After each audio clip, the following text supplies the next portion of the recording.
মাত্রই জানতে পেলাম এনসিপির যে সমাবেশ চলছে সেই সমাবেশে হামলা করা হয়েছে।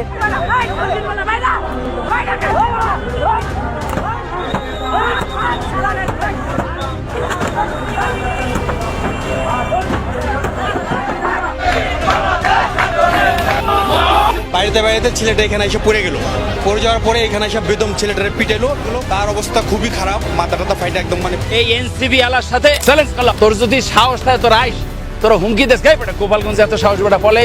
এবার সমাবেশ থেকে ফেরার পথে এনসিপির নেতা নাহিদের উপর ছাত্রলীগ নেতাকর্মীদের হামলার অভিযোগ উঠেছে।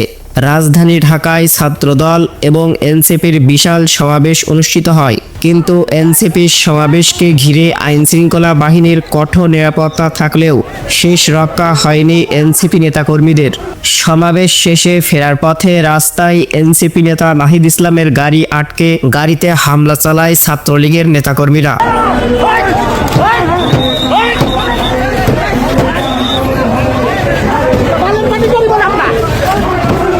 এক পর্যায়ে সেখানকার পরিস্থিতি উত্তেজিত হলে পুলিশের সহায়তায় বেঁচে ফেরেন তিনি। তবে ঘটনাটি আড়াল করতে এনসিপি নেতাকর্মীরা সকল গণমাধ্যম থেকে এই ঘটনাটি ধামাচাপা দিচ্ছেন।